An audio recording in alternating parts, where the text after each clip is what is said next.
Agrupación de elementos y así. Bien, entonces, como estaba diciendo,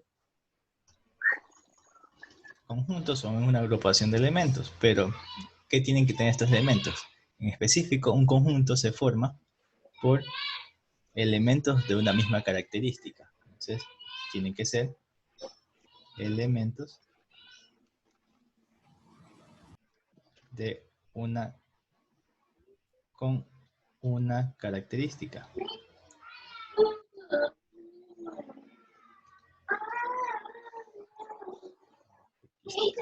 Por ejemplo, aquí tenemos un conjunto de frutas. Aquí tenemos un conjunto de líneas de diferentes tamaños o puntitos de diferentes tamaños. Entonces, eso es un conjunto. Si vemos cuál es su definición estricta, nos va a decir esto de aquí. Vamos a tener que un conjunto es una colección, una reunión o agrupación de objetos que poseen una característica o una propiedad común bien definida.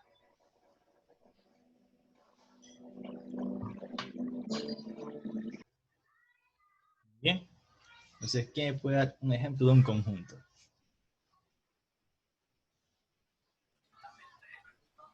Un conjunto de frutas, ¿Cómo? Los colores. Los colores. Las frutas. Las frutas. Los primos, los animales. Los primos. Los animales. Entonces, todo esto son conjuntos, ¿verdad?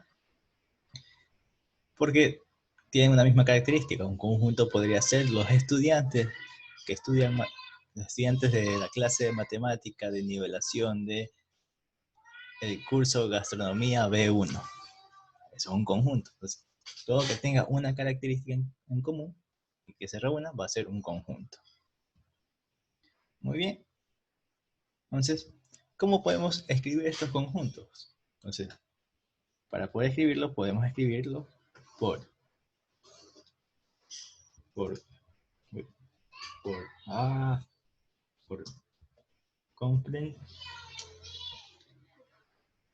comprensión,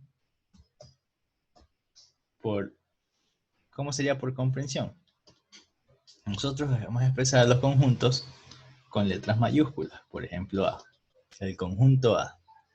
Y este conjunto nos dice que cada elemento del conjunto, por ejemplo, es consonante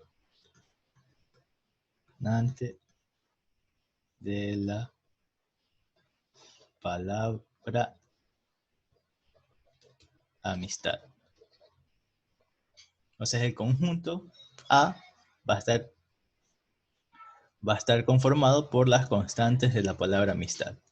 Entonces, cuando hablamos de comprensión, cuando vamos a escribir un conjunto por comprensión, vamos a escribirlo con su característica. La otra forma de escribir conjuntos es por extensión o tabulación.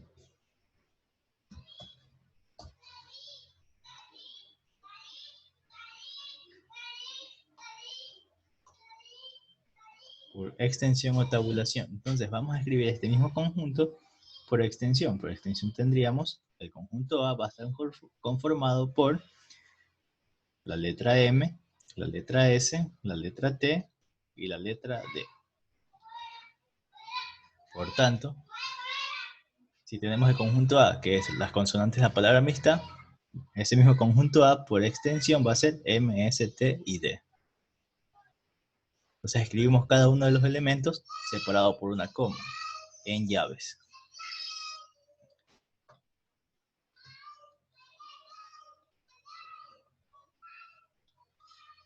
Y la última forma es por diagrama. Estoy escribiendo mal. Diagrama de Venn. Por diagrama de Venn, este es el método gráfico de escribir conjuntos. Entonces vamos a tener el conjunto A expresado como un gráfico que va a contener aquí AM, AS, AT y AD. Entonces estas son las tres formas de escribir conjuntos: por comprensión, por extensión o tabulación y por diagrama de Venn.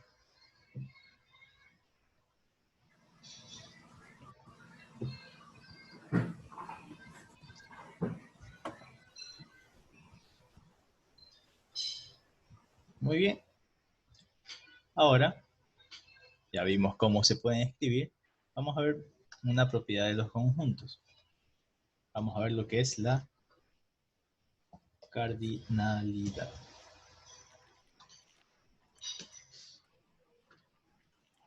La cardinalidad se expresa con el símbolo n de un conjunto. Es decir, que estamos preguntando la cardinalidad de un conjunto. ¿Y a qué se refiere?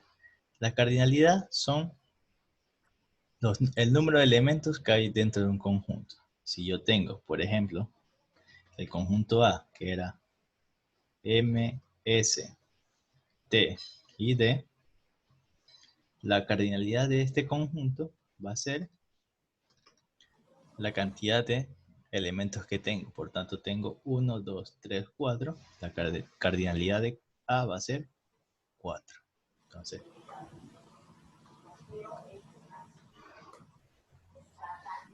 cardinalidad de un conjunto será el número de elementos del conjunto.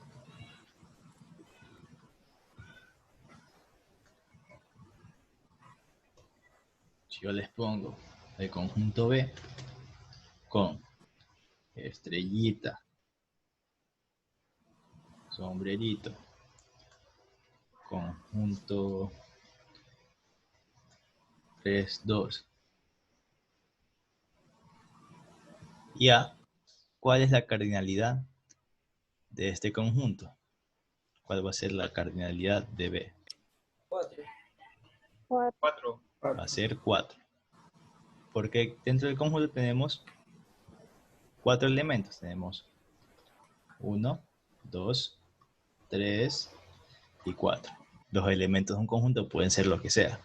Pueden ser símbolos, pueden ser letras, pueden ser otros conjuntos. Entonces todos los conjuntos se separan por coma. Todos los elementos se separan por coma, disculpen. Entonces la cardinalidad será 4.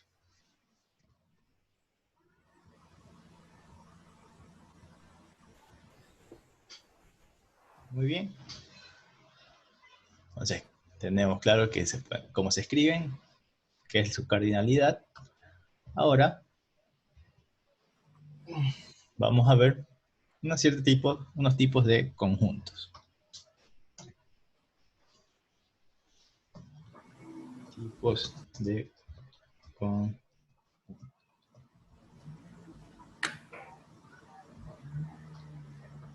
Tenemos el primer tipo de conjunto, el conjunto vacío. Mami ya la va a llamar. Bien, el conjunto vacío es aquel que su cardinalidad, por ejemplo, si tengo que A es un conjunto vacío, su cardinalidad va a ser 0. ¿Cómo se lo ve expresado? Se lo ve así.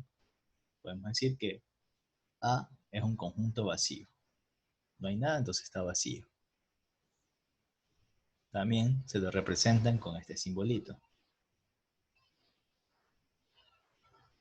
Ahí decimos que es el conjunto vacío.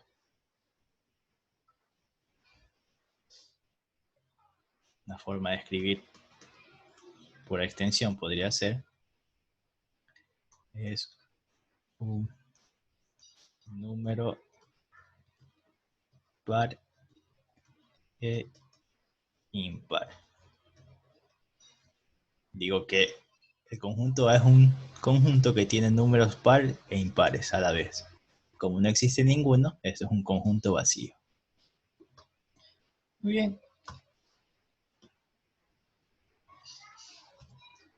El siguiente conjunto que vamos a ver es el unitario. Conjunto unitario es aquel que su cardinalidad va a ser 1. Solo hay un elemento en ese conjunto. Tenemos B, está conformado por este número. Entonces, conjunto unitario que solo tiene un elemento. Luego tenemos el conjunto finito.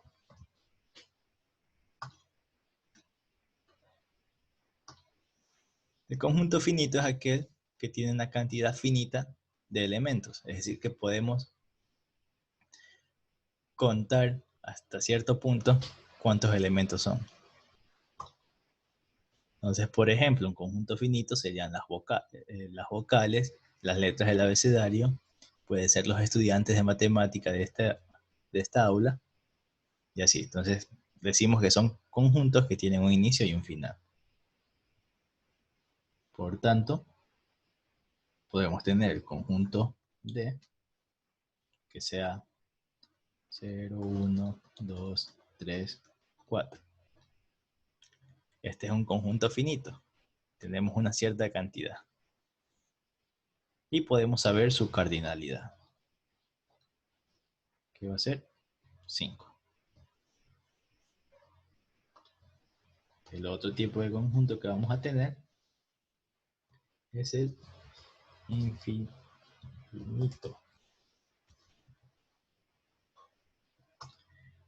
En el conjunto infinito, a diferencia del finito, la definición dice el conjunto infinito es aquel que no es finito. Entonces tenemos tanta cantidad de elementos para un grupo que no podemos contarlos todos. Por ejemplo, el conjunto F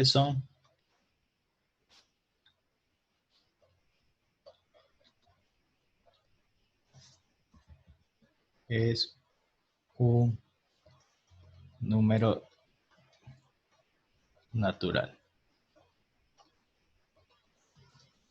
Los números naturales son infinitos.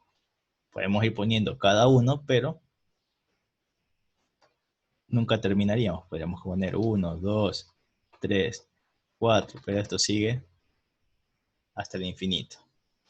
¿Quién me puede dar otro ejemplo de un conjunto infinito? Arroz. Las estrellas. El conjunto de las estrellas, conjunto de los granos de arroz, La arena. conjunto de los Las granos frutas. de arena, El mar. Las frutas. el conjunto de las frutas. O sea, depende de cómo las clasifiques. Si las clasificas generalmente, sabes que al final vas a tener un número finito de frutas. Pero si son muchas, por ejemplo, si la clasificación es muy específica, va a ser mucha la clasificación y se puede considerar infinito. Es como los granos de... El mar es infinito. Hay una condición. Sí, es como una condición. Entonces, por ejemplo, los granos de arena, tú puedes ir contando grano a grano, ¿verdad? Porque sí son contables. Claro. Pero son tantos que no puedes definir un conjunto finito para eso. Así también son los granos de azúcar, ¿verdad? Los cristales de azúcar. Sí, los cristales de azúcar. El agua, el mar, el océano, dijeron, ¿verdad? Técnicamente el océano se lo considera una sola cosa, entonces sería solo un elemento. A menos que digas los diferentes mares que hay, el grupo de los mares que hay en los océanos. ¿Sí? Definimos el conjunto con una característica específica.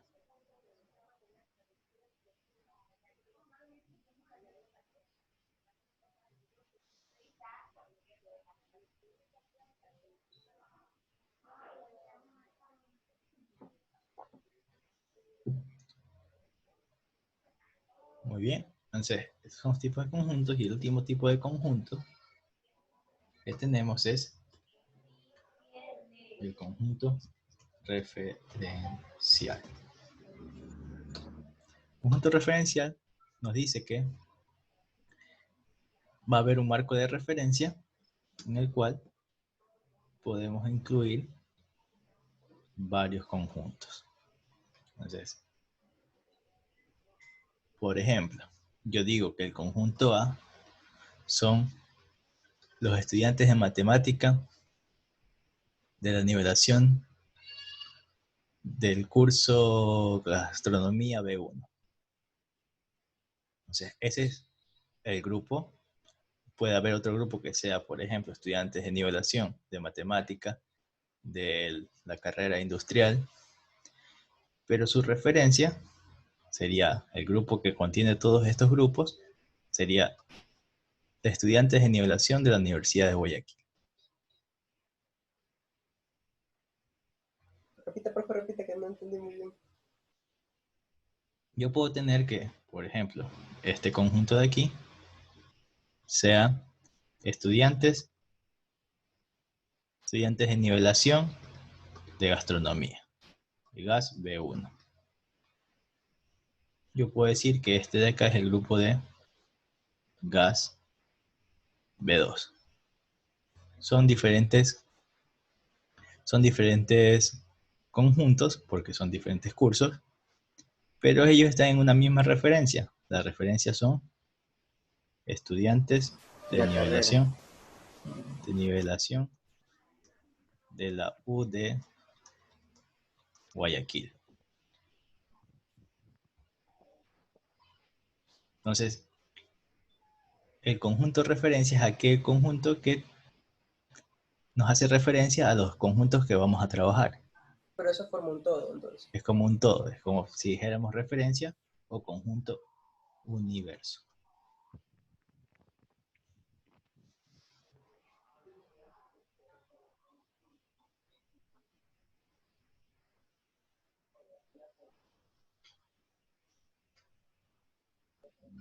Es como si yo tuviera, por ejemplo, el conjunto de internautas. Los que andan en internet. Y tendríamos aquí el conjunto de los que andan en Facebook, los que están en Twitter, Snapchat, Instagram. pasan en YouTube, los que pasan en foros. Pasan en Tinder. Así. Entonces todo estos son grupos, son conjuntos de internautas especificados, pero todos ellos están en un marco referencial, en un conjunto universo. Dentro del rango de los internautas. Claro, dentro del rango de los internautas.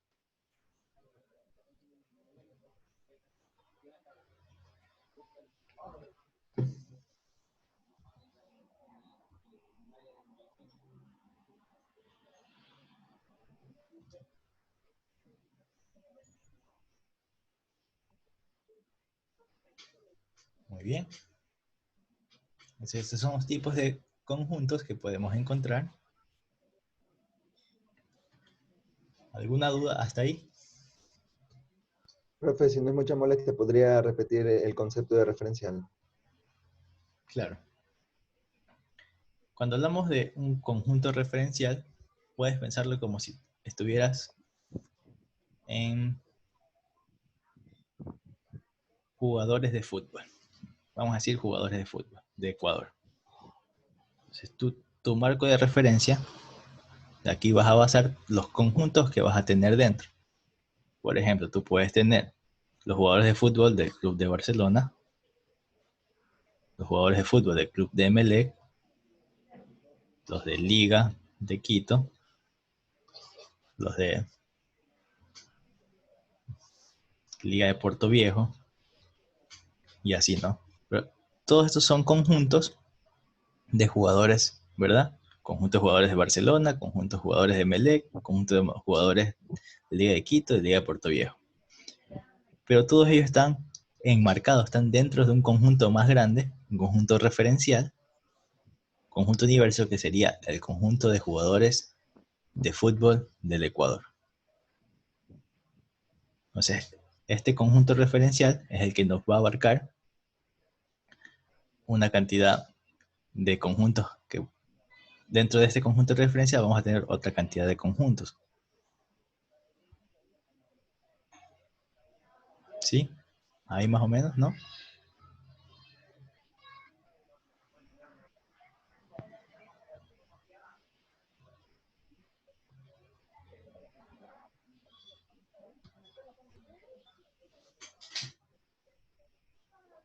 Entonces el marco referencial es donde nos vamos a basar para tener los de aquí, tener los otros conjuntos.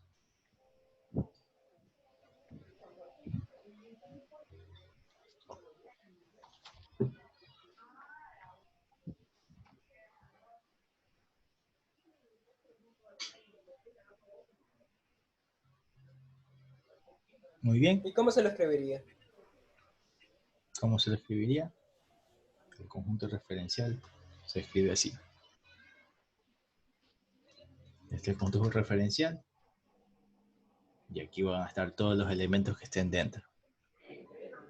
Si por ejemplo aquí tengo 1, 2, 3, 4, 5, 6, 7, 8. Y aquí afuera tengo el 9.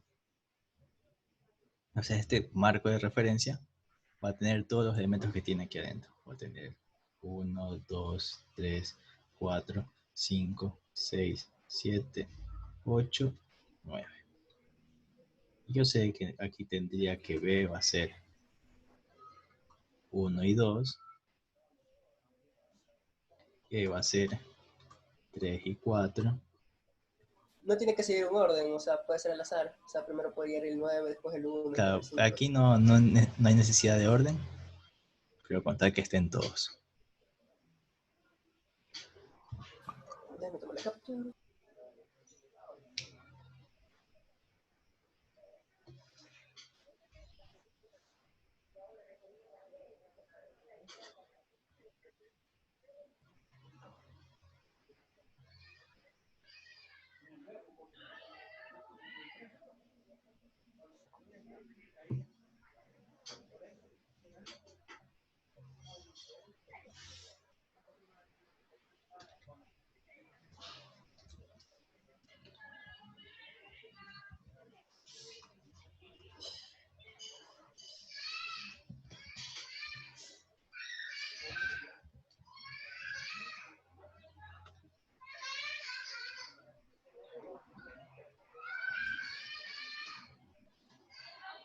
Ahora,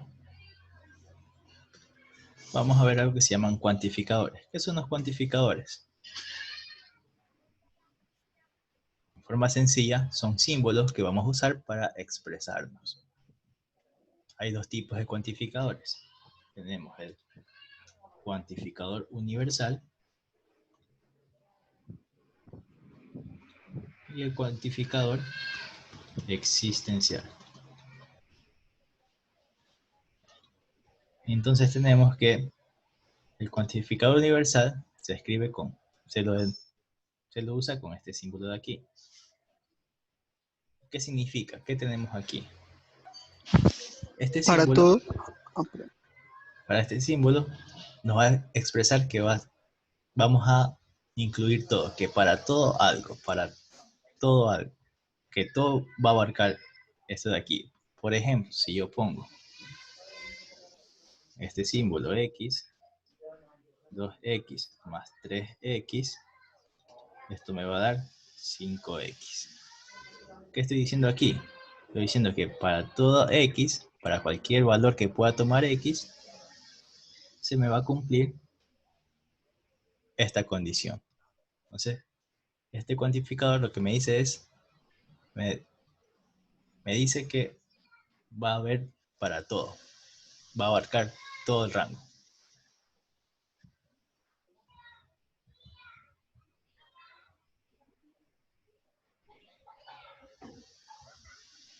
En cada opción que pueda haber de lo que me exprese, va a suceder esto de aquí. Entonces, el cuantificador universal se va a leer como para todo.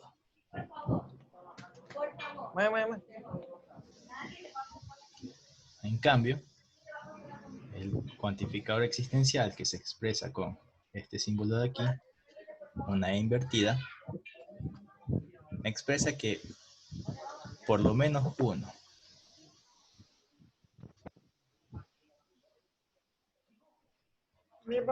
que existe alguno.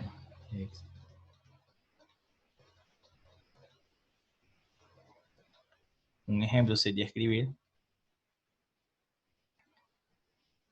esto de aquí.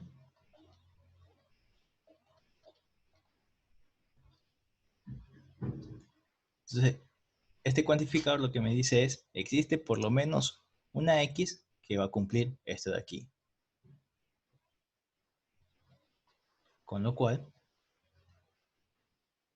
el cuantificador existencial nos demuestra, nos denota que va a haber por lo menos uno. Podría haber varios, pero hay por lo menos uno. Entonces, ¿para qué nos sirven los cuantificadores? Nosotros sabemos que si tenemos una ecuación,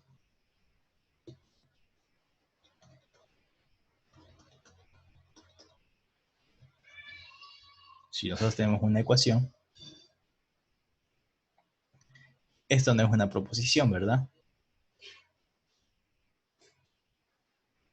Pero si yo le agrego un cuantificador diciendo que existe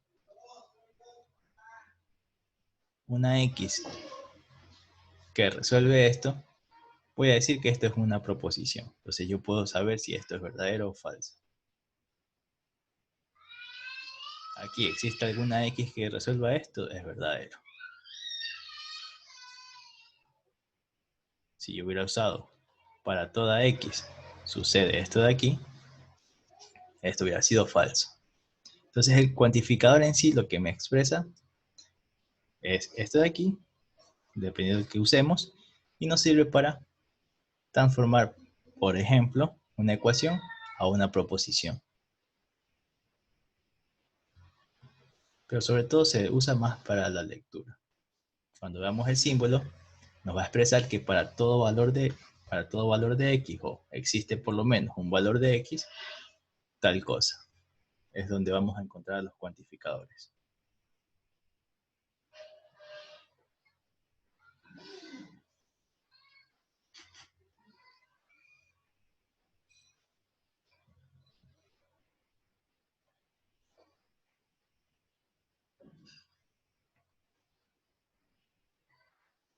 Entonces, textualmente, ¿cómo usted nos pondría un ejercicio para encontrar el cuantificador?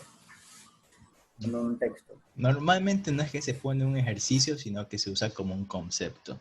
Entonces, nosotros vamos a tener, Por eso, se lo pueden poner, por ejemplo, para toda X,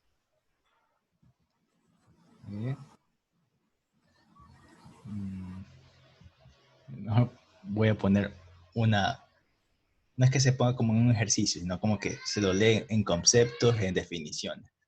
¿Sí? Me dice, para toda X que existe, que pertenezca a los reales, yo tengo que X más 2 tiene que cumplir esto de aquí. Entonces lo que me está diciendo aquí es que X tiene que pertenecer a los reales. Todas las X que yo vaya a encontrar. Entonces, el cuantificador se usa para solo expresar algo. No es que yo les voy a preguntar tal cosa del cuantificador.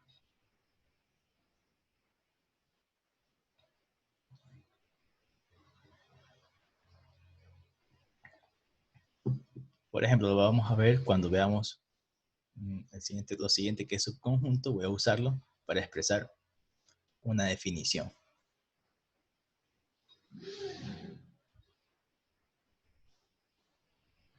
Lo importante aquí es saber que este símbolo me expresa para todo y este símbolo me expresa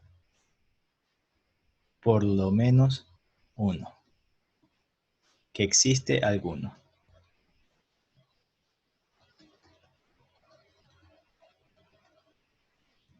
Eso es lo importante de los cuantificadores, saber que este cuantificador significa esto, y que este cuantificador se refiere a esto.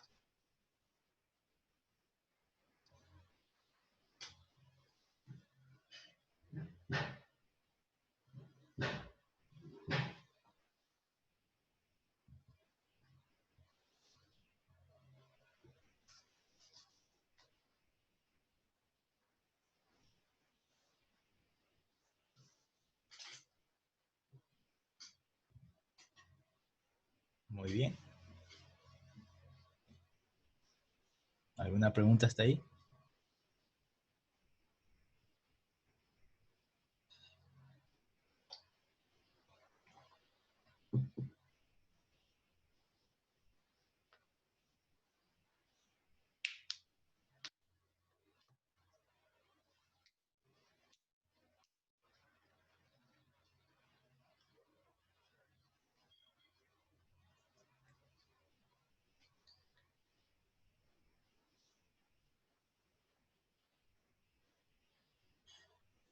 Muy bien. Entonces lo que vamos a ver ahora es el concepto de subconjunto.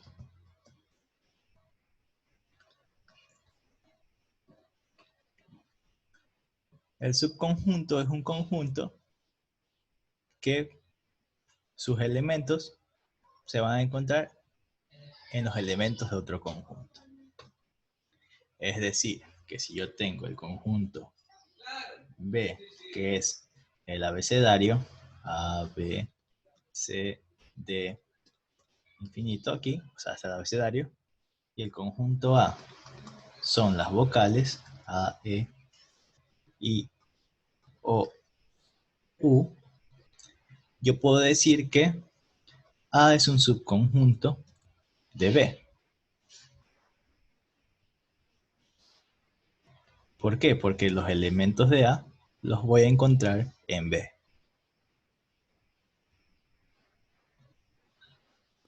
El subconjunto siempre va a la izquierda.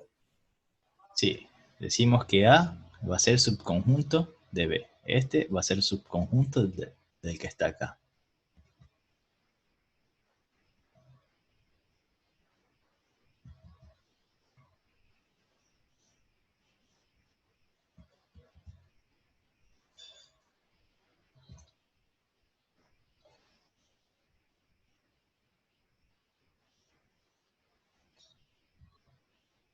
Entonces, el concepto de subconjunto, la definición formal es el conjunto A es subconjunto de B si y solo si los elementos que están en A están contenidos en B. Ahora, ya voy a otro ejemplo. Entonces, esto de aquí se puede escribir de forma simbólica como lo siguiente.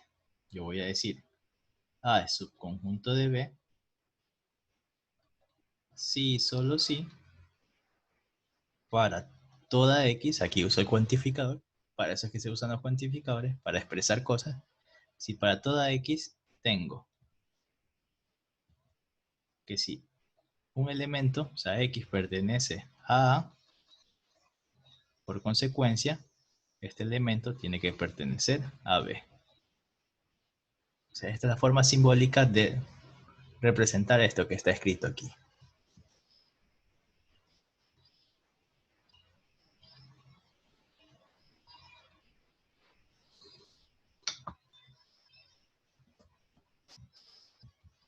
Entonces, aquí es donde encontramos a los cuantificadores, en los conceptos, para escribir ciertas cosas. Entonces, lo importante era saber cómo se lee para toda X, siendo que si X pertenece a A, entonces, en consecuencia, X tiene que pertenecer a B. A, B. En este caso, cada elemento de A, yo voy a comprobar si están en B, y si, como sí concuerda eso de ahí, A es un subconjunto de B.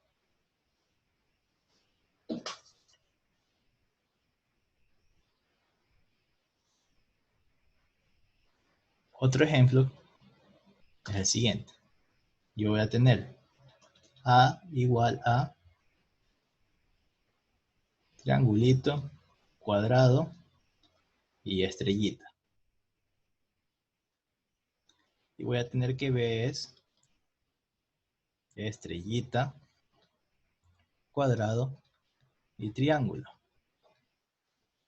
Por la definición de subconjunto que tengo aquí, yo puedo comprobar si todos los elementos de A están en B. Yo compruebo, este triángulo que está en A está en B. Este de aquí, está acá. Y este de aquí, está acá.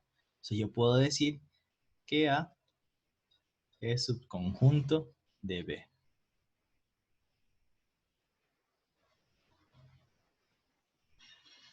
Mientras yo tenga, si este conjunto tiene los elementos del otro, es decir que este está contenido en este va a ser subconjunto de B.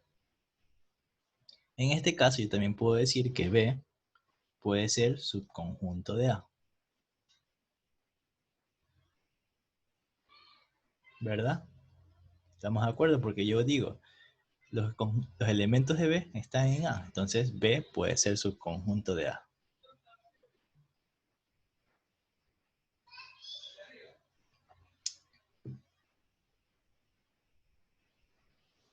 Si yo tengo D igual 1, 2 y 3 y tengo E igual a 1, 2, 3, 4 y 5, yo puedo decir que D es un subconjunto de E, porque los elementos que están en D se encuentran en E, ¿verdad? Muy bien. Entonces eso es subconjunto. Es un conjunto que se encuentra dentro de otro conjunto.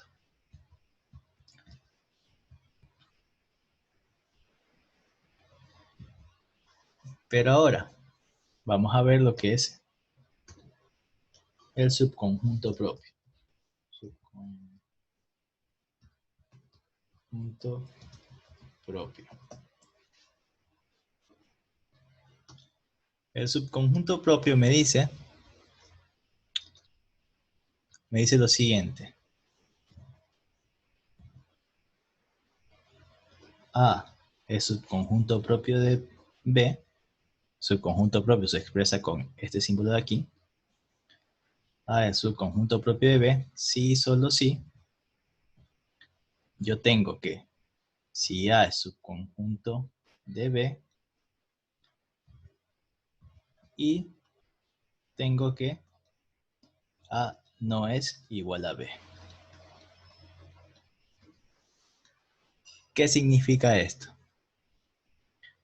Que si yo tengo, en el ejemplo de aquí, tengo que D es subconjunto de E, y me doy cuenta que este y este no son iguales, veo que D es 1, 2, 3 y que es 1, 2, 3, 4, 5, yo puedo decir que D es un subconjunto propio de E. Entonces el subconjunto propio es un subconjunto que no va a ser igual al otro conjunto. En este caso de acá, digo que A es subconjunto de B, pero no puedo decir que A es subconjunto propio de B porque ambos son iguales.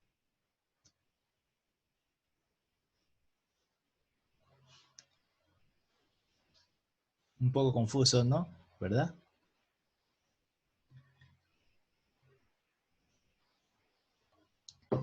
En sí, lo que me dice el subconjunto propio es que un subconjunto podrá ser llamado subconjunto propio si me encuentro que son diferentes los conjuntos. Como en el caso anterior, yo tengo que A es subconjunto de B,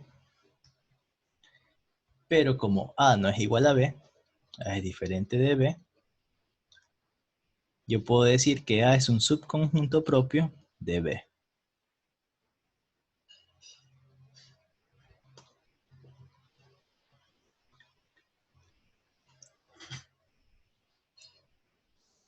¿Sí? ¿No?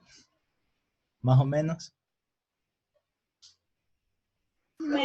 O sea, cuando no son iguales es Más o menos. subconjunto. Cuando no son iguales los conjuntos, eh, son subconjunto propio. Si son iguales, no pueden ser subconjunto propio. Ah, Voy ya. a expresarlo de esta forma. Yo tengo, por ejemplo, el conjunto K y el conjunto L. No sé qué tienen. No sé cuáles son sus elementos. Entonces, si me dicen que estos son subconjuntos, aquí no sé si son iguales o no. Aquí hay una posibilidad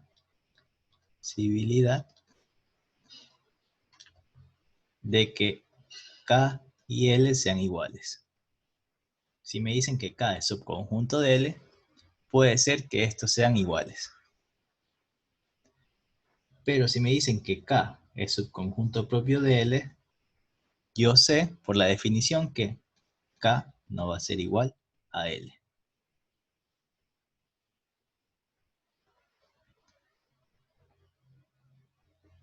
Entonces, podemos llamar subconjunto a todo, pero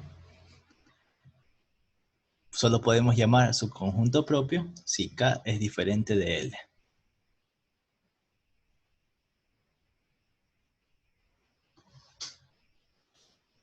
¿Hay un poco más entendido?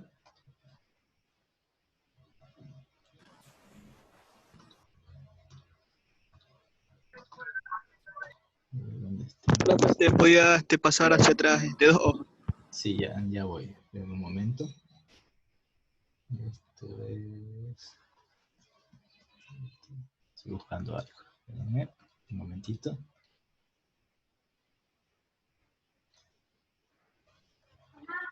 Muy bien. Era este de aquí. Este de aquí.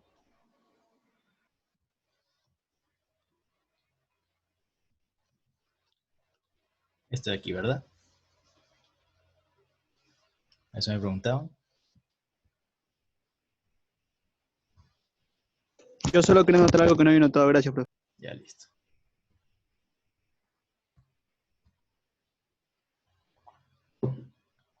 Vamos a poner un ejemplo para ver si así queda más claro. Yo tengo P, que no sé qué es, y tengo L, que no sé, y tengo O, que no sé qué es. Si yo les pongo P subconjunto de O, y les pregunto, ¿P es igual a O? Ustedes me pueden responder, ¿es verdadero o falso? Verdadero. ¿Es verdadero? Es ambas, o sea, No puede ser No podemos, se sabe P. exactamente. no Sí, puede ser podemos los dos. saberlo, ¿verdad? No Claro, no podemos porque saber. Porque el son conjunto solo me dice que este va a estar contenido en este, pero no me dice si son iguales. Pero si yo les pongo P subconjunto propio de O y les pregunto, P va a ser igual a O, ¿esto es verdadero o falso? falso. Esto va a ser falso, porque el subconjunto me dice que, el subconjunto propio me dice que estos no pueden ser iguales. Entonces, esa es la diferencia entre subconjunto y subconjunto propio. Que aquí puede que haya la posibilidad de que que sean iguales y que en subconjunto propio yo sé que no van a ser iguales.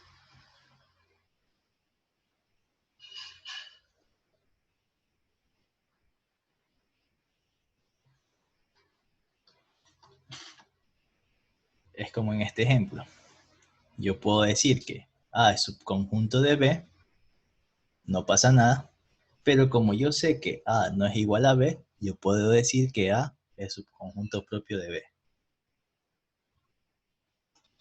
Acá yo tengo que A es subconjunto de B, por la definición, pero como A es igual a B, yo no puedo decir que A es subconjunto propio de B. No puedo decir eso, porque son iguales. Entonces, esa es la diferencia entre subconjunto y subconjunto propio. En el subconjunto propio directamente me va a negar que sean iguales. ¿Sí? ¿Me iban a decir algo?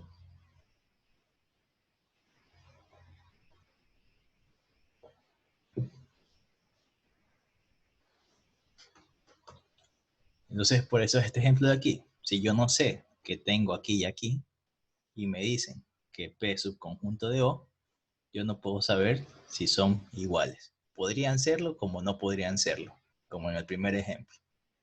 Y decía que era subconjunto y podría ser igual. Pero, si me dicen que es subconjunto propio, yo sé directamente que estos no pueden ser iguales.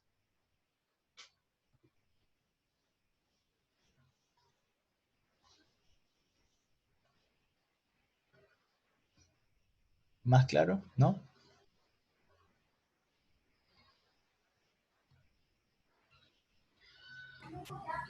Ahí se entendí un poco. Eso es por si les ponen algo como que este es subconjunto propio. ¿Qué puede decir de esto? Algo de ese estilo podría ser. Muy bien, entonces ya sabiendo que es un subconjunto, vamos a pasar a el conjunto potencia. Conjunto potencia.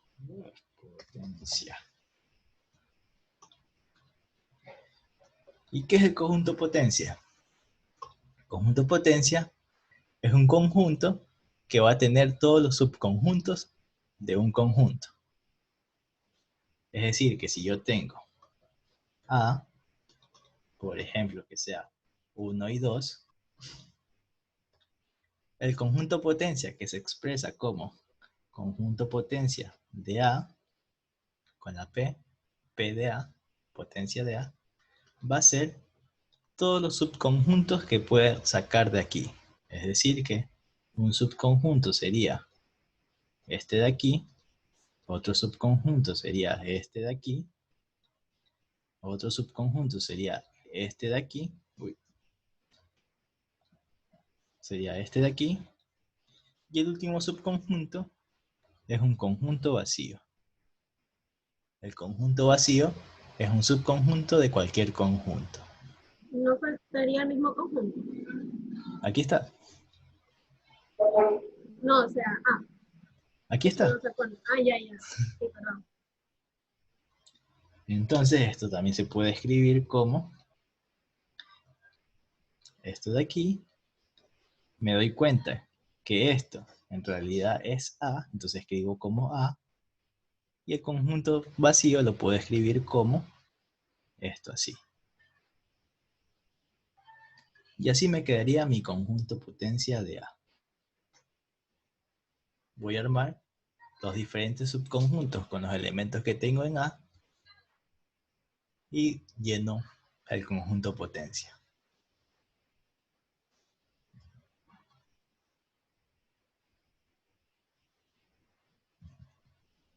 Vamos a poner otro ejemplo. Pongamos que B va a ser igual a, asterisco, al símbolo más y a la letra A. Entonces el conjunto potencia se va a armar,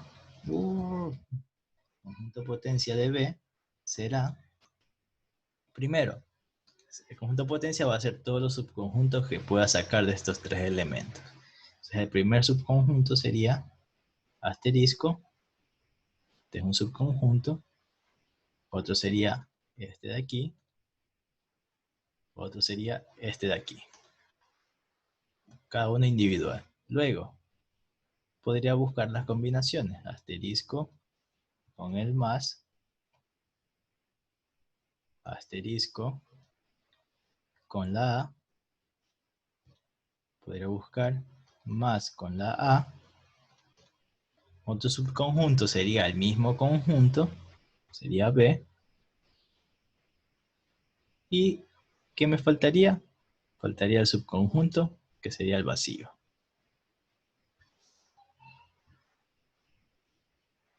Por tanto, el conjunto potencia de B me quedaría esto y esto. Son todos los posibles subconjuntos que puedo sacar de aquí.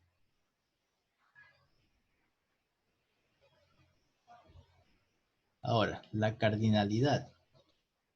¿Qué es la cardinalidad? La cantidad de elementos que hay. ¿Cómo? La cantidad de elementos que hay dentro. El número de elementos de Muy un bien. conjunto. La cardinalidad es el número de elementos que hay del conjunto. Entonces, la cardinalidad del conjunto potencia de B, ¿cuál sería? En este caso sería 7. 1, 2, 7. 3, 4, 5, 6, 7, 8. Pero hay una formulita para saber la cardinalidad de cualquier conjunto. Y va a ser 2 elevado a la cardinalidad. a la cardinalidad del conjunto que tengamos. En este caso, la cardinalidad de B es 3, por tanto, voy a tener 2 a la 3. En este caso me va a dar 8, que se comprueba con los que estuve sacando. En el caso de acá, la cardinalidad del conjunto potencia de A va a ser 2 a la cardinalidad de A. Esto va a ser 2 a la 2, sería 4. ¿Cuántos obtuve aquí? 1, 2, 3, 4. Entonces, cuando vayan a hacer un conjunto potencia, es bueno sacar la cardinalidad de un conjunto para saber cuántos elementos tendrá el conjunto potencia y así saber que han sacado todos sus conjuntos posibles.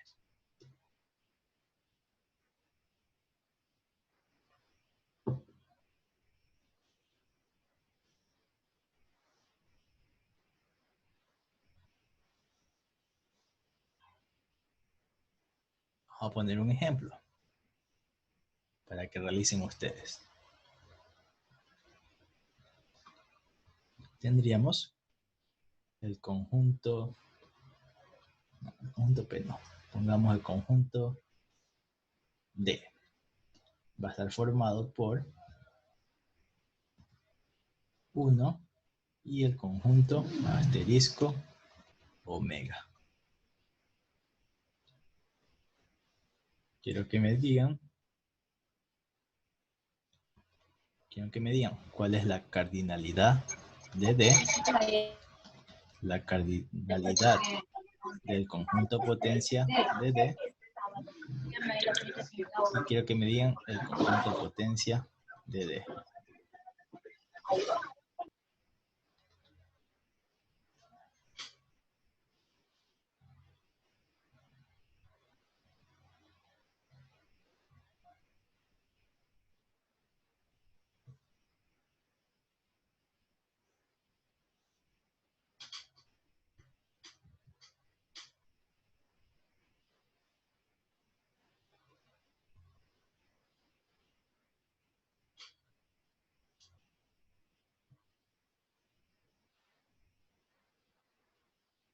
Profe, la cardinalidad sería 2.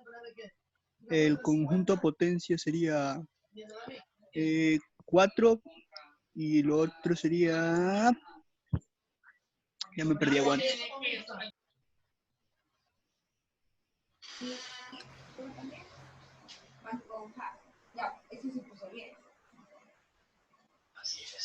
¿Sería 4 también? Creo. 8 de ese canal. Deberían haber 4 elementos. Si ya sacaste la cardinalidad del conjunto potencia, vas a tener 4 elementos. Es la llavecita 16. con el 1. No, aquí el conjunto potencia lo vas a armar sacando los subconjuntos.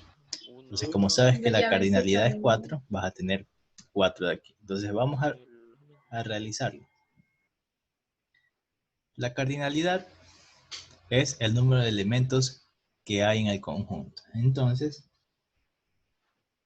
el conjunto D, vamos a ver cuántos elementos tiene.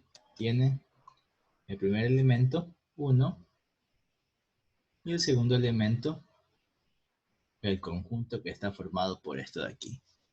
Por tanto, la cardinalidad de D va a ser 2, porque tiene 2 elementos, 1 y 2. Recordemos que un conjunto puede estar formado por símbolos, números, otros conjuntos, puede ser también formado por letras, como vimos al principio. Entonces, como tenemos dos elementos, uno es un número y el otro es un conjunto, la cardinalidad es 2. Luego, la cardinalidad del conjunto potencia es 2 a la cardinalidad del conjunto. En este caso es 2 a la 2 y me da 4. Esto de aquí. Y ahora el conjunto potencia de D va a ser los subconjuntos que pueda sacar aquí. Entonces el primer subconjunto va a ser 1. El segundo subconjunto va a ser un conjunto que contenga al conjunto asterisco omega. El tercer subconjunto es el mismo conjunto y el último subconjunto va a ser el vacío. Por ejemplo, Vacío. licenciado, tengo una duda. Por ejemplo, aquí no puede ser un conjunto, sea uno, el asterisco y el otro cosita que no me acuerdo. Omega. Sí, no podía ser un solo conjunto, un otro subconjunto, por ejemplo, el 1, el asterisco y el omega. No, porque lo que estamos haciendo aquí, el subconjunto de este conjunto, recordemos que este conjunto tiene este elemento y este elemento. Entonces tomamos este conjunto que tiene dos cosas como un solo elemento. Entonces hay que tener cuidado. Recordemos que los conjuntos pueden tener números, letras o otros conjuntos y cada uno va a ser un elemento de ese conjunto. En este caso, tengo que 1 es un elemento y el conjunto este de aquí es el otro elemento. Por eso no lo podemos separar. Y por eso al momento de hacer el subconjunto tomo el primer elemento y lo pongo en llaves. Entonces este es el conjunto, el subconjunto de D. Este de aquí, tomo el segundo elemento que es este conjunto y lo pongo entre llaves. Entonces este elemento conforma a este conjunto, que sería subconjunto de D. El siguiente subconjunto. ¿Y por qué la D y el vacío no llevan llaves? Porque la D representa a esto de aquí. D se puede escribir como 1 asterisco omega.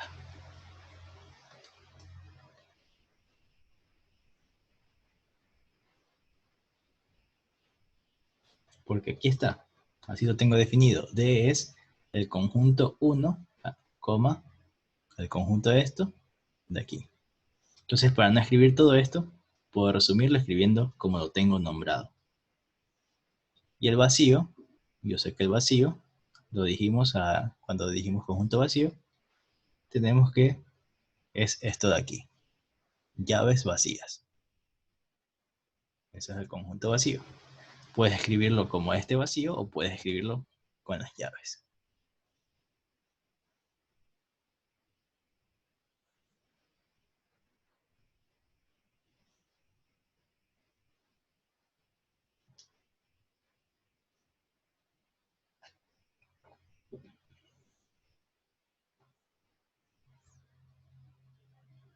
Vamos a hacer otro conjunto de potencias. Les voy a poner el conjunto F que va a tener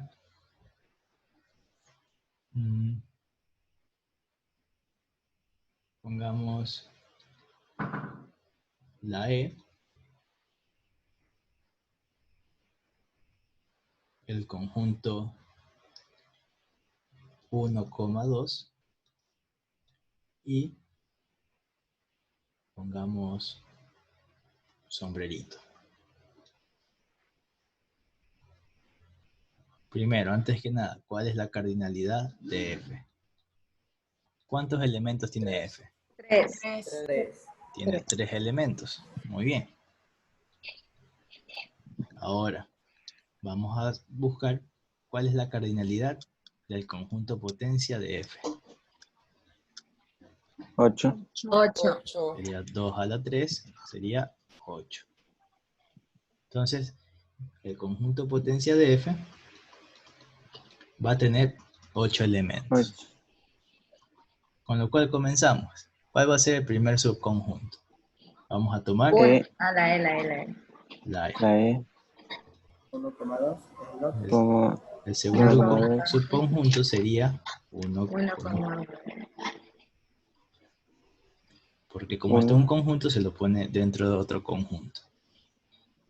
El otro sería el sombrerito. Ah, el sombrerito es. Luego, voy a hacer combinaciones.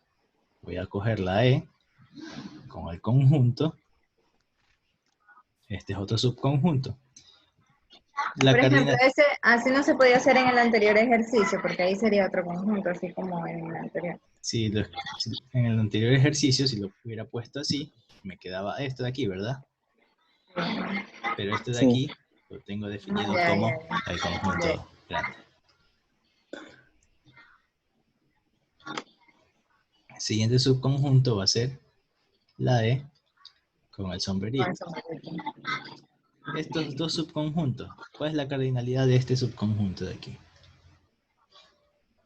La cardinalidad 2. va a ser 2, ¿verdad? Para saber que tenemos claro esto de aquí. Muy bien. ¡Ey! Silencio. El siguiente subconjunto, ¿cuál va a ser?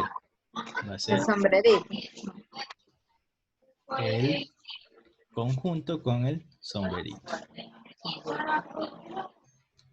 Luego sería tener los tres, pero tener los tres es tener F. AF. Y el ¿Y qué más vacío. puedo hacer? Bueno, me falta el vacío. Vacío. Y cuento. ¿Cuántos subconjuntos tengo? Tengo 1, 2, 3, 4, 5, 6, 7 y 8. Entonces, sí tengo todos los subconjuntos que debería tener.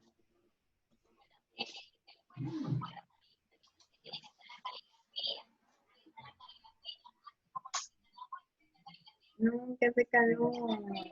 No hay.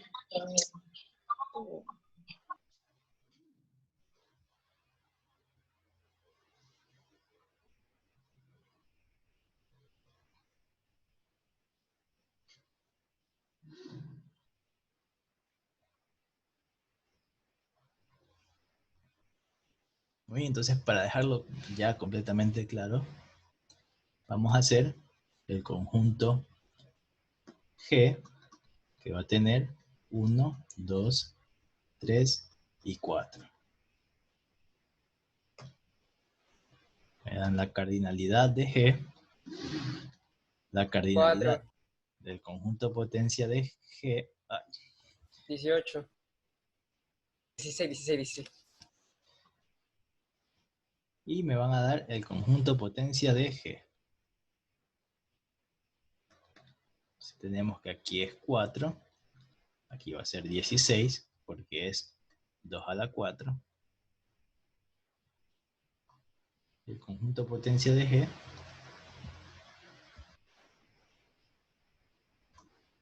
bueno, vayan resolviendo. Muy bien, después de esto, vemos esa pregunta. Ahí me dice, anda diciéndome cuál es para irla buscando y ponerla aquí.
Muy bien, entonces, ¿cómo va quedando el conjunto potencia?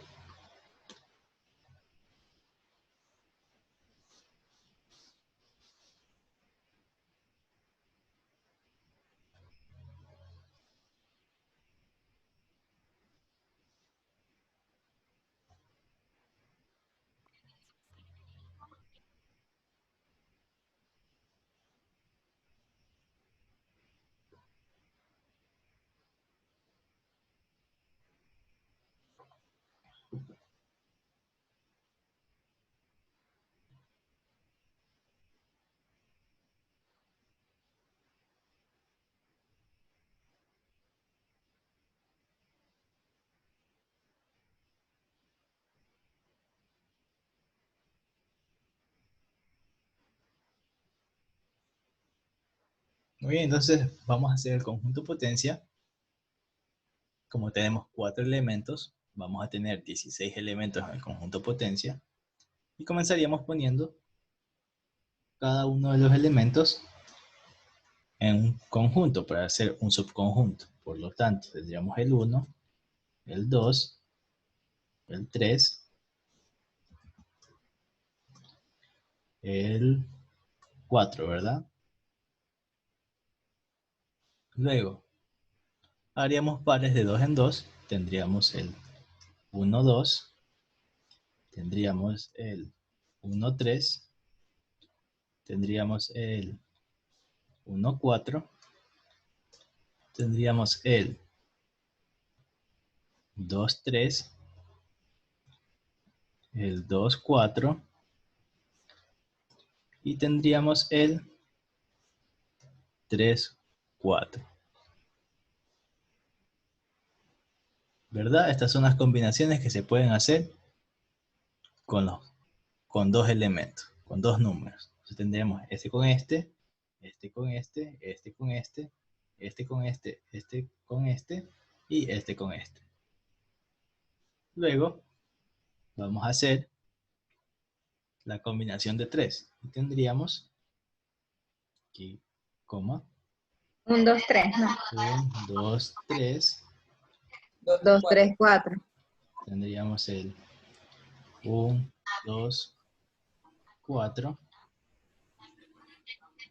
Otro sería el 2, 3, 4. También tendríamos el 2, 3, 1, 3, 4. Y 1, 2, 3, 4, 5, 6, 7, 8, 9, 10, 11, 12, 13, 14. Entonces, estas son las combinaciones que se podrían hacer de 3. Y nos faltarían nomás el mismo conjunto G y el vacío. Y así terminaríamos el conjunto potencia. recuerden que escribir 1,2,3 es lo mismo que escribir 3,2,1.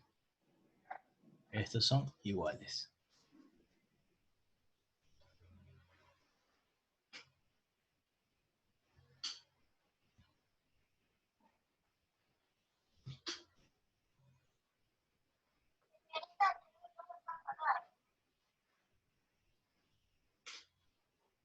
Con lo cual tendríamos el conjunto potencia. Y sabemos que está correcto, primero porque hicimos todas las combinaciones que teníamos posibles. Y si contamos la cantidad de elementos, nos va a dar 16. Muy bien.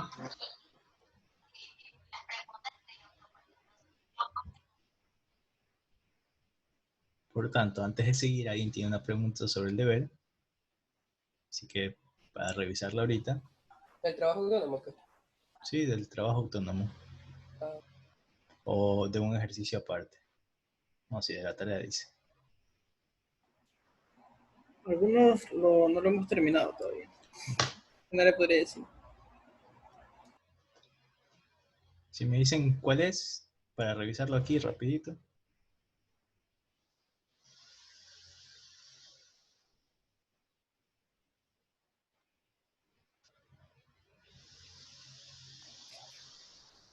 El 6 haga, profesor. El 6. El 6 es... Traduzca al lenguaje simbólico la siguiente proposición.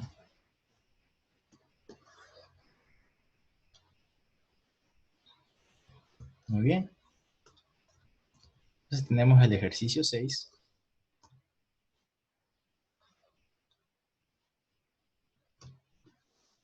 Y tendríamos... Lo primero que tenemos que hacer es encontrar cuáles son las proposiciones que tenemos. Entonces yo voy a tener respeto a mis padres como una proposición. Y luego tengo seré de larga vida sobre la tierra. Esa es mi otra proposición, ¿verdad? Yo tendré que lo amarillo es P y que lo rojo va a ser Q. Entonces, ¿cómo se traduciría esto de aquí? Tendría P condicional Q. Esa sería mi traducción al lenguaje simbólico de esta proposición. Luego me dice, escriba en lenguaje español y en lenguaje formal su recíproca, su inversa y su contrarrecíproca. ¿Verdad?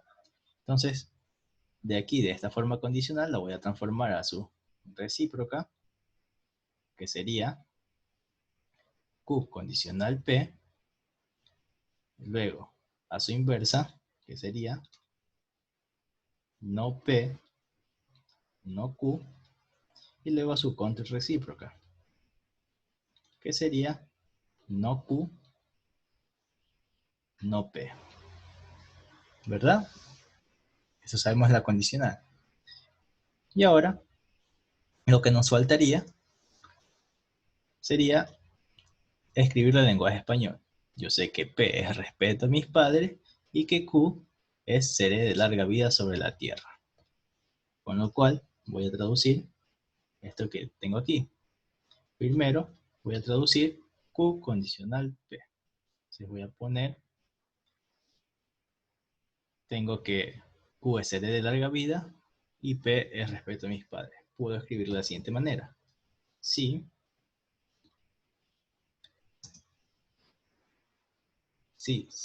seré de larga vida sobre la tierra, coma, respeto a mis padres.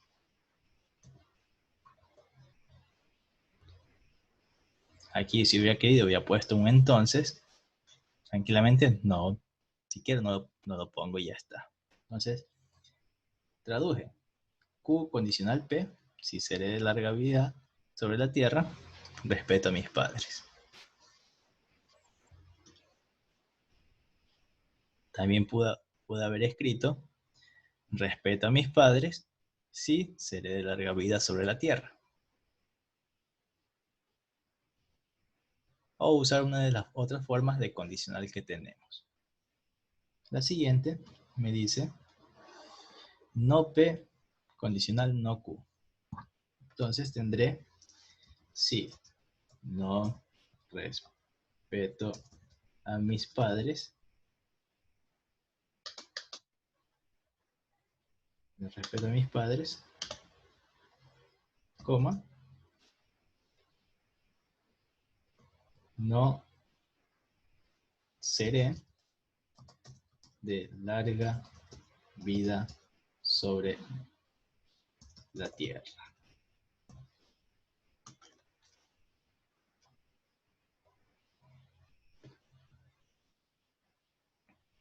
Muy bien, entonces tengo no P, condicional no Q, si no respeto a mis padres, porque P es respeto a mis padres, no seré de larga vida sobre la tierra. Y la última, tendríamos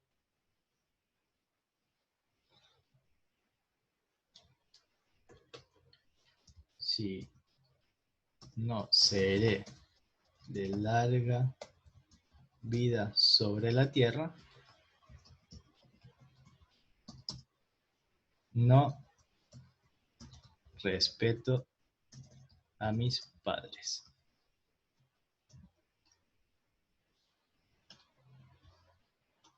Con lo cual así me quedarían mi traducción al lenguaje simbólico, luego la forma recíproca, inversa y contrarrecíproca de mi traducción y en lenguaje español.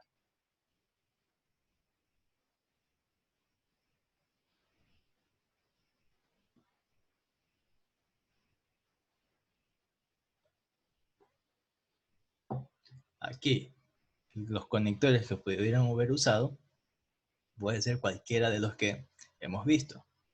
Puedo escribir así uno sencillito. Puedo haber escrito, por ejemplo, ya que seré de larga vida sobre la tierra, respeto a mis padres. Hubiera puesto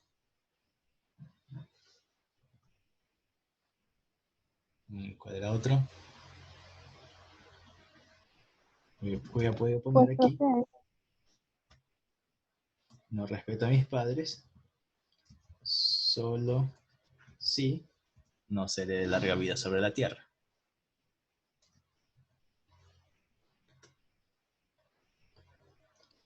Y acá voy a poder poner algo como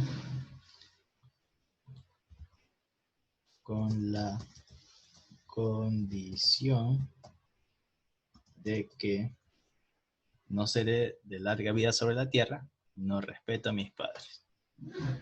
Estas formas de escribirla también me siguen representando lo que tengo aquí. Entonces, eso ya dependía de cómo ustedes querían traducirlo.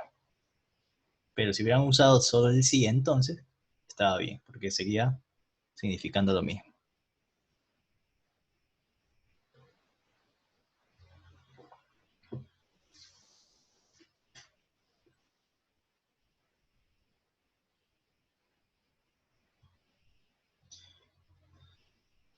Unas preguntas que tienen opciones, podemos seleccionar la respuesta correcta.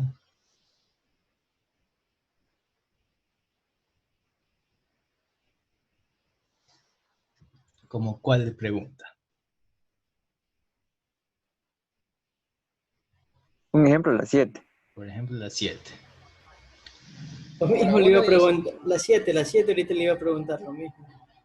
Muy bien, dice. Sí, porque Sean las proposiciones simples. 3 es un número par, B3 es un número impar y 6 divide un número impar. La traducción al lenguaje formal de la inversa de la proposición compuesta es una forma que hubiera sido, pueden elegir la respuesta correcta y si querían proponer algo, así de como lo hicieron, es traducir eso de ahí al lenguaje formal y de ahí se ve cómo sería la inversa. Por ejemplo,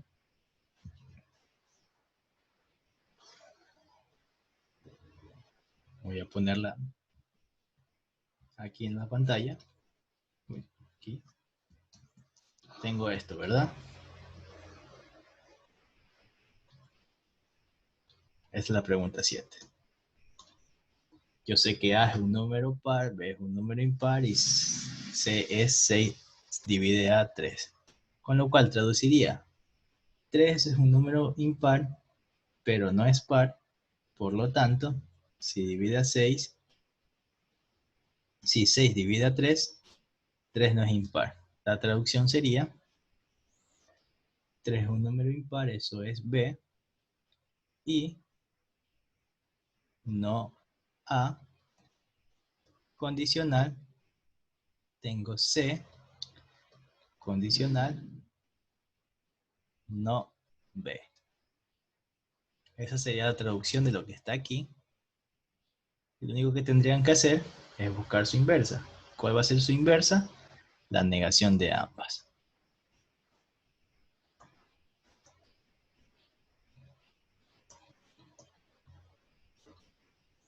Con lo cual ustedes dirían que la respuesta era la D. No traduje, solo puse la respuesta. No hay ningún problema. No, no hay ningún problema.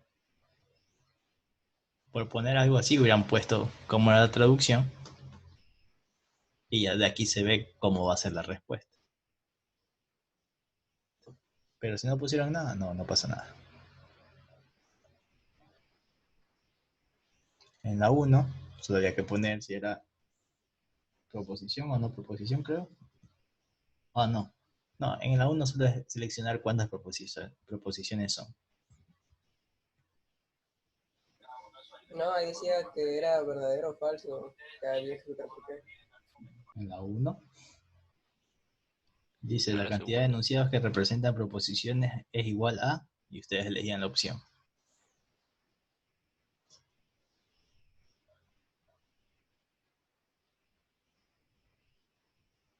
¿Alguna otra pregunta sobre la tarea?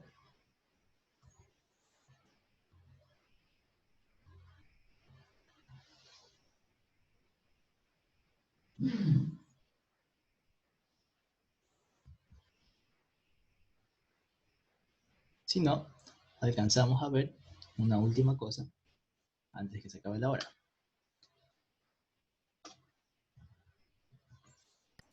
Profesor, para el resto de ejercicios que no requieren un proceso específico, podíamos seleccionar únicamente la respuesta, ¿verdad? Pues sí, para que no tengan que escribir tanto, no tengo problema.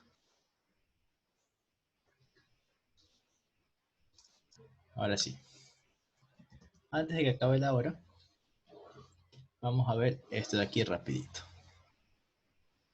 Dice relaciones entre conjuntos. ¿A qué se refiere?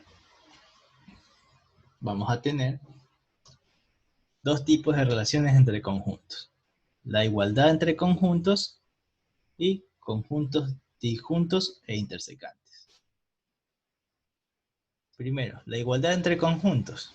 ¿A qué se refiere? Que si yo tengo A igual a 1, 2, 3 y B igual a 2, 1, 3, yo me doy cuenta de que los elementos que están dentro de A son los mismos que están dentro de B, por lo tanto yo puedo decir que A va a ser igual a B.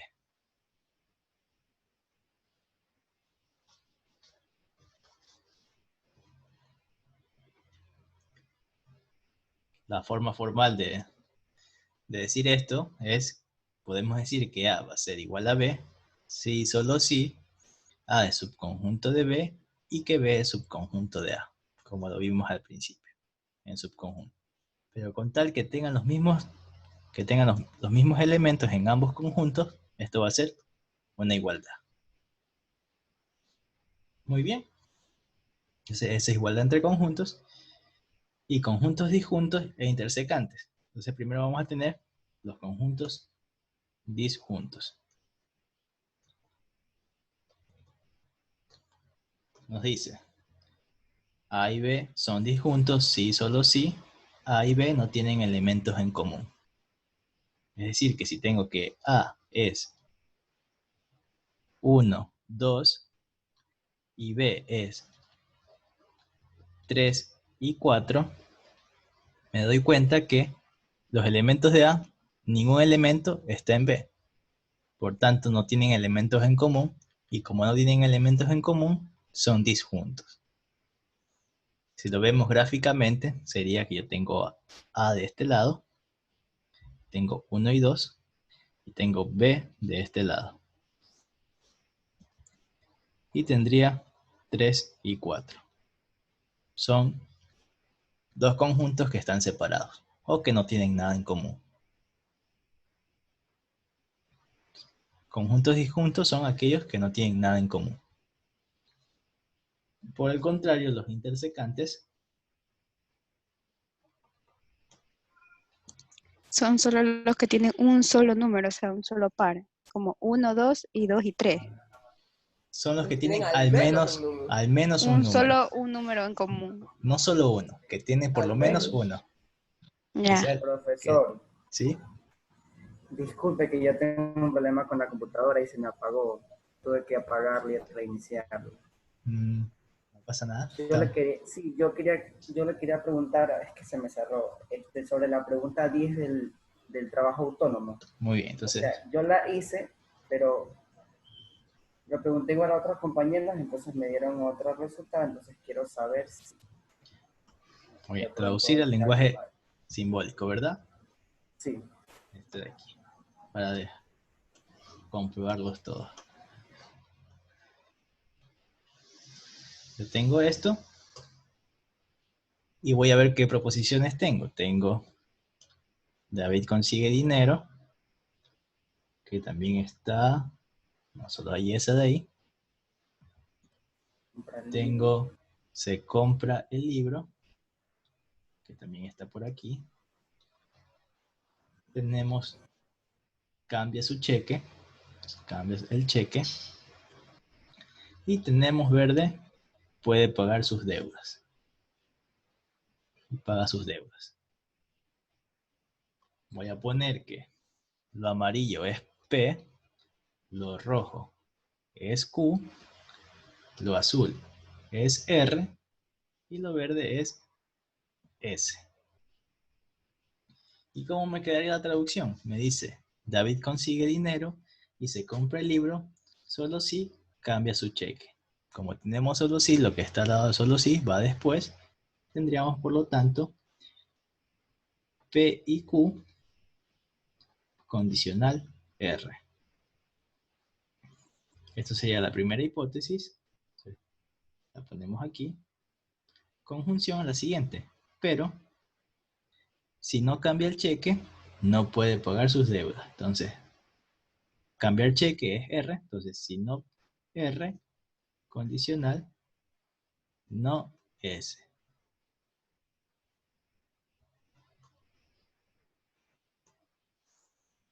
Tengo, por lo tanto, esto es una condicional. David compra el libro y paga sus deudas. Y esto es Q y S. Y así nos quedaría la traducción. Ya, ahí usted puso entonces R ya. Yo tenía bicondicional, porque dice sí, solo sí. Dice, entonces, tenemos que tener cuidado porque a veces no se puede confundir. Solo dice solo sí. Si dice solo sí, es condicional. Si dice sí y solo sí, ahí sí es una bicondicional. Entonces, siempre hay que estar pendiente de eso. eso es lo que tenía mal. Muy bien. Gracias.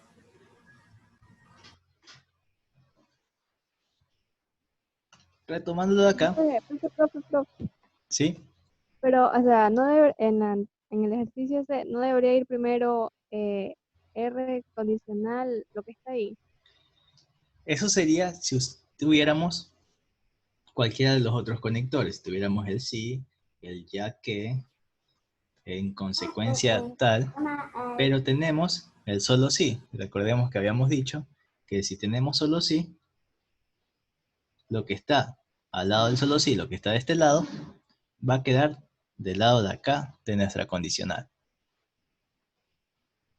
Cuando tenemos el solo sí, va a pasar esto. Con el solo sí, con el solamente sí.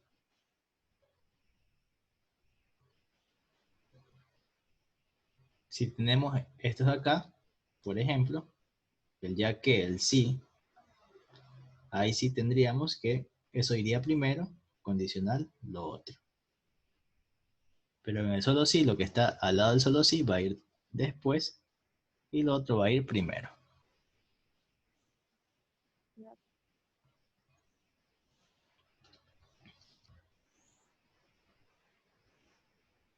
Bueno, antes de que se acabe mi tiempo, vamos a ver rapidito esto de intersecantes.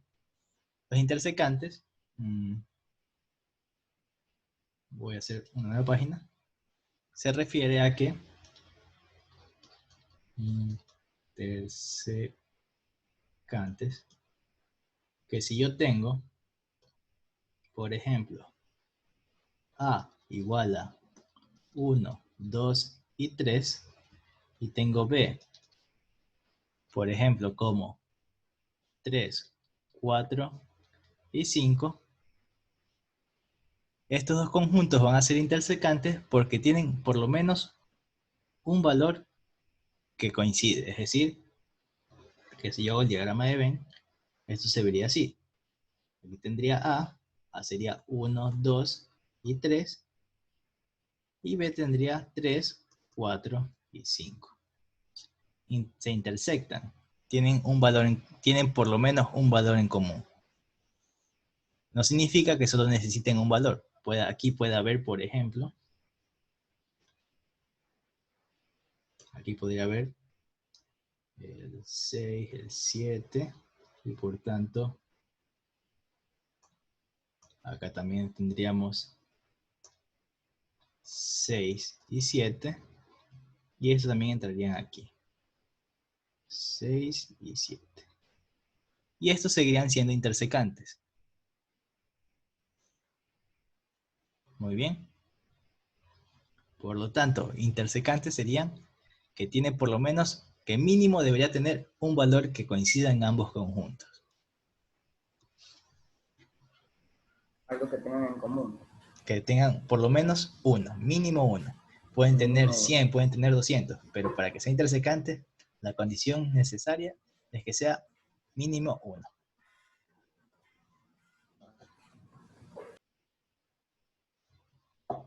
Muy bien. ¿A dónde? ¿Qué quiere tomar captura? ¿A este? ¿O a cuál?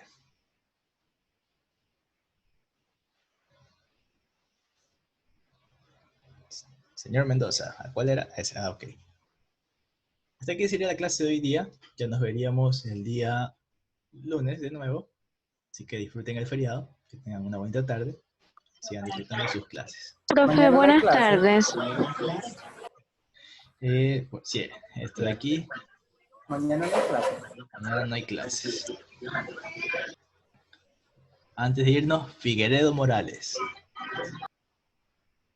No. García Torres. No. Negrete Ceballos. Presente, sí le dije. ¿Sí? Sí le dije anteriormente, no sé si me haya escuchado. No lo había escuchado, disculpe. Perlaza Pozo. También llegó No, aquí yo, porque como 3 veces se me cerró esta computadora.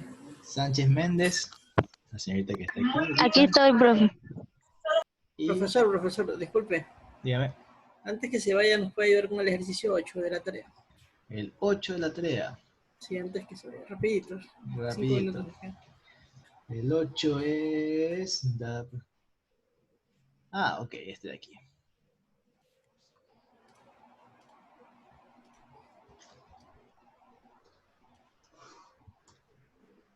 Nos dice, dada la proposición, si hoy llueve, si hoy no llueve, hace calor, sabemos que esto es una forma A condicional B, siendo A, hoy no llueve, y B, hace calor.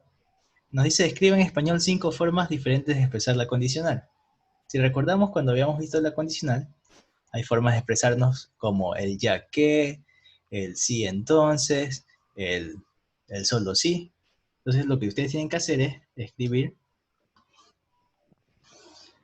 5 formas de escribir esto. ¿Cómo lo podría escribir de otra forma? Una forma sería si hoy no llueve, entonces hace calor. Otra forma sería